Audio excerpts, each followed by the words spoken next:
Welcome to the Rustic Garden. Today I want to talk about growing basil in seed cells. It's an annual herb. It loves the heat.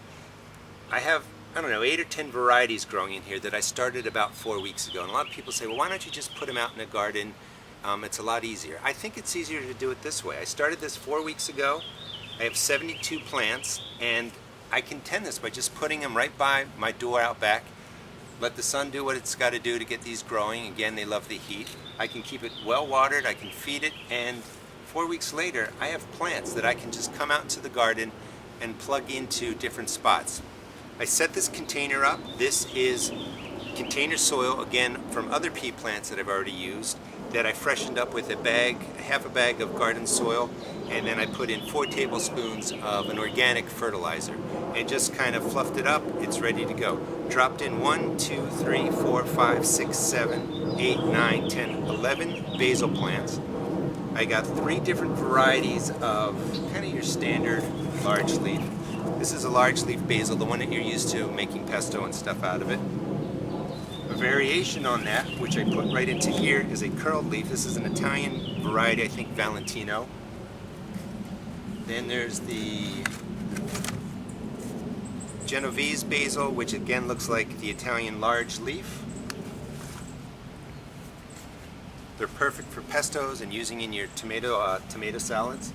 This is a spicy globe bush basil, and I've put that right into here. 2 plants, and just on the side note, there are a bunch of seeds in here. I overseed them. If you want to thin them down to 1 plant, you can go ahead and do that, but you don't have to do that. The spicy globe basil will actually bush like, its name, and it will round out about this size, and it's nice small tiny leaves that you can use in your dishes, and it does have some spice to it. I also have some dark opal purple basil. This variety is cinnamon. I've dropped a cinnamon basil right into there. And this is a dwarf Greek basil that will be small fine leaves and will only get about this tall. 11 plants in here. If you went and bought basil plants at your Home Depot or Lowe's, they're going to cost you $3, $4 a plant. So there's about $44, $50 worth of plants right in here. Another 2, another $8.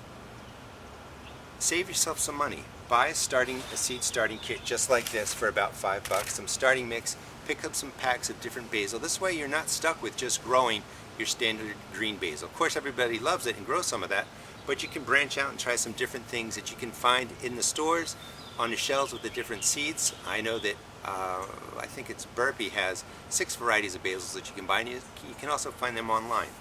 But starting your herbs in a seed flat is a great way to get 72 cells worth of plants ready to go out to your garden. This way you're not dropping seed everywhere and then wondering where it is, having to go out and water it. Just do it in a flat, just like this.